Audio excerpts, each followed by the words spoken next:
Have you ever believed a lie about yourself?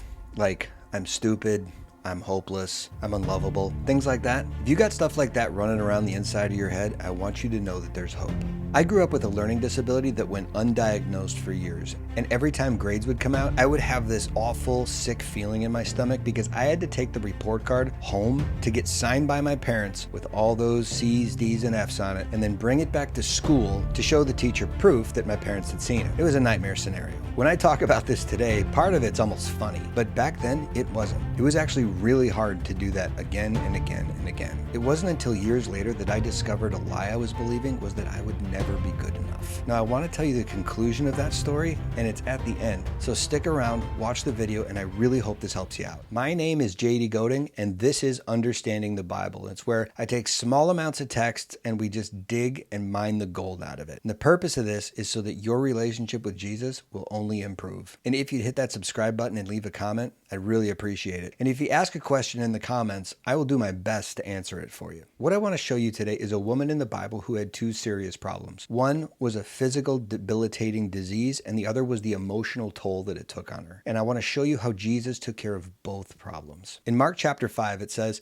"And a great crowd followed him and thronged about him.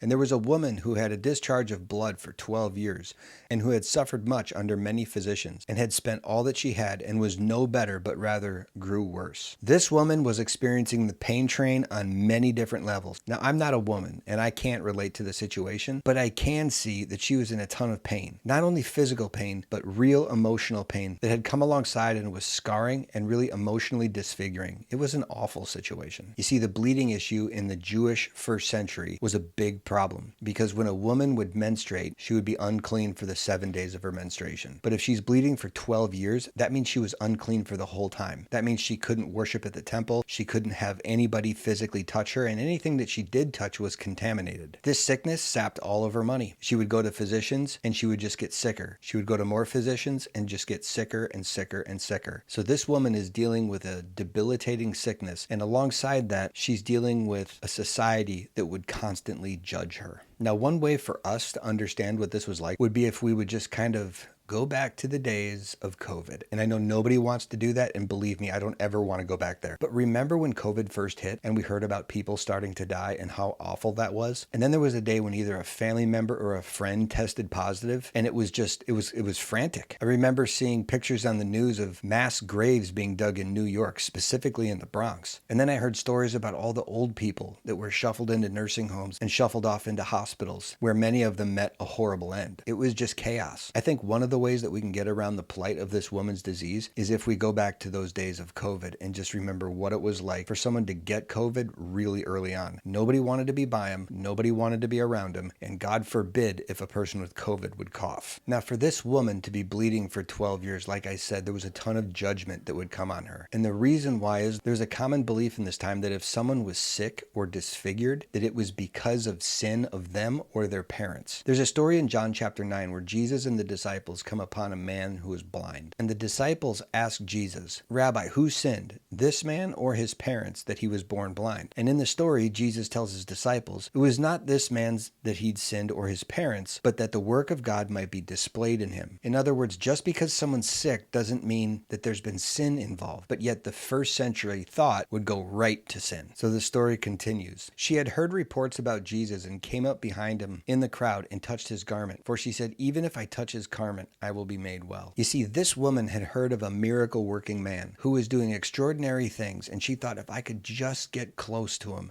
if I could just touch his garment, then I would be made well. Then she could just simply fade back into obscurity and regain her life, or what she thought would be her life. She wasn't looking for a conversation. She wasn't looking for an interaction. She just wanted her healing and then just go away. One of the reasons that she would have thought this was there was a belief that if you would touch the garments of a miracle worker, that you could be healed. And so she thought, I have the faith to go out and touch his garment in a place where I'm not supposed to be, around people that are going to judge me if I'm there. And she did. But the person that she ended up doing this to was Jesus himself. I know that the physical healing that takes place with this woman is of great value, but I think what is also of equal value is the emotional healing that this woman experiences when she touches Jesus. It says, and immediately the flow of blood dried up, and she felt in her body as if she was healed of her disease. And Jesus, perceiving in himself that power had gone out from him, immediately turned around to the crowd and said, who touched my garment? And the disciples said to him, you see the crowd pressing around you, and yet you say, who touched me? Now there's two things that happen at the exact same time. The first being that she was physically healed. She knew that the blood flow had stopped and her body had been put back together. And this would have been a radical thing for her to experience. And she thought in that moment that she would just fade away into obscurity and that everything would be fine. And the reason she was trying to stay anonymous was because she was going out in public where there were Jewish men. Jewish men wouldn't even look at a woman like this, let alone touch them. So this was a giant statement. The second thing that happened was Jesus knew that power had gone out from him. So he turns around and says, who touched me? Now, of course, Jesus knew who this person was, but he was giving this woman a chance to be redeemed in front of the public eye, which this is a big deal. And you have to ask the question as well, what was Jesus able to do by talking with her? I mean, the physical healing is great, but Jesus is always after something greater. And that something greater was he was worried about her soul, not just her broken body, but her broken soul. And that is what Jesus is about to put back together. Another thing that takes place in this part of the story is his disciples are just clueless. Now you got to imagine Jesus is walking through the crowd. He's being bumped and pushed and it's slow going because there's such a crowd. So when he says, who touched me? His disciples look at him and say, you're nuts. You've lost your mind. Like, what a dumb thing to say. Now, the problem with the disciples is whenever you criticize Jesus like that, you are always in the wrong. They don't realize that this woman who just fingertips grazed his coat all of a sudden gets healed. They don't know that that's happened.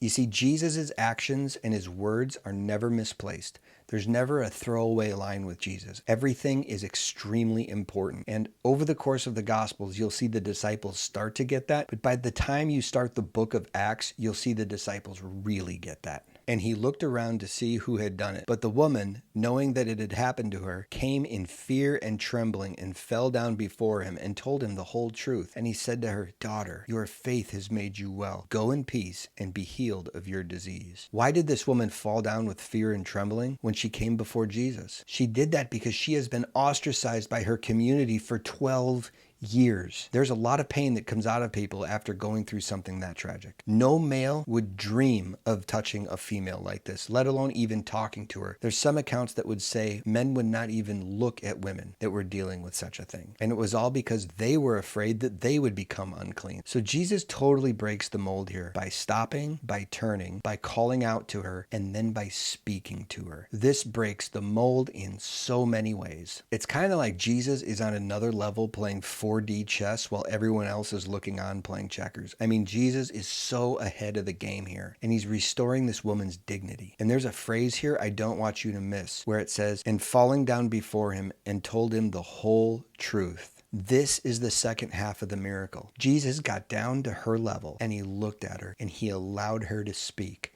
And what would have come out of her mouth in that moment would have been all of the pain that she would have dealt with. How the illness started, how it happened, how she hasn't been able to be held by her kids, how she hasn't been able to be touched by her husband, how the community has abandoned her. But yet Jesus is there talking with her. Jesus is hearing all of these things. And now we're not told much more about this, but when Jesus, who is the person of truth, speaks to you, it dispels the lies inside. Let me say that again. When Jesus, who is the person of truth, speaks to you, it dispels the lies inside. So as she is talking and Jesus is conversing with her, he's healing up those emotional wounds that have been there for so long. So Jesus physically heals her, and then he emotionally heals her and puts her back together. That woman would have been completely changed by the end of that conversation. Now, for the last 20 years, I've been a missionary and a Bible teacher. And during that time, I have seen thousands of students come through my office with all kinds of problems. Problems like rejection or feeling like they're not good enough or they're unlovable. And the thing is all of those problems had to start somewhere. And they usually start when you're young, because when you're young,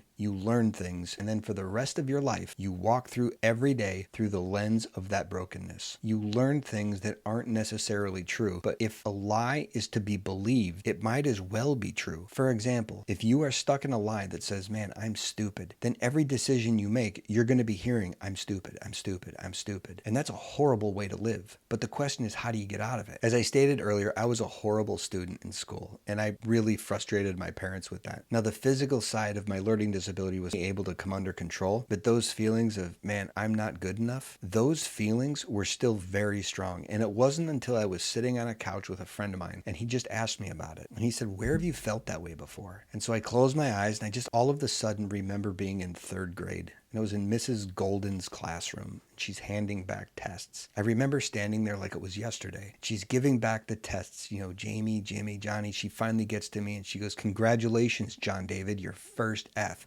And she smashed that test on the table and she pushed it over to me. And as a 9-year-old third grader, I picked it up because I had just been humiliated in front of the entire class. And I looked at it and sure enough, man, I failed that thing. And I'm telling my friend this, and he says, what are you believing? I said that I'll never be good enough. And he says, can we ask Jesus about this? I said, yes. This was his prayer. He said, Lord, JD just got an F on his test, and he feels that he will never be good enough. What do you want to say to that, Jesus? What's the truth? I tell this story often because I want people to experience the freedom that I had from this point. But Jesus just simply walked into my memory. He got down on his right knee, he put his arm around me, and he looked at me and he said, I love you, buddy.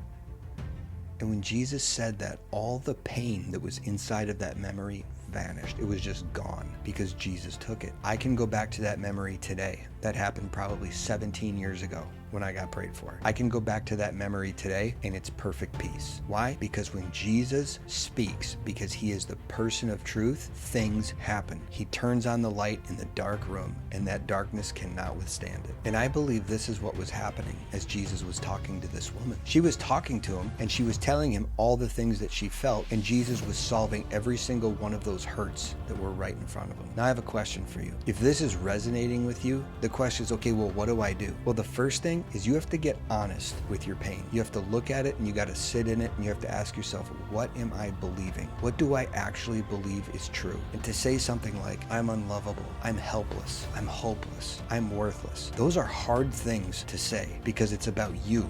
You're not deflecting anymore. This isn't about what someone else did. This is about you. And if you're able to do that and you're able to say, Jesus, what's the truth? What I would say is the Lord is going to speak to you and it's going to be life-changing. Just as this woman was not only physically healed, but she was emotionally healed. That emotional healing is available for us today as well. Romans 12:2 says this, do not be conformed by this world, but be transformed by the renewal of your mind. And this is one way that mind renewal takes place when Jesus speaks into those places after we have been honest with him. So that's my challenge. Would you be willing to do that?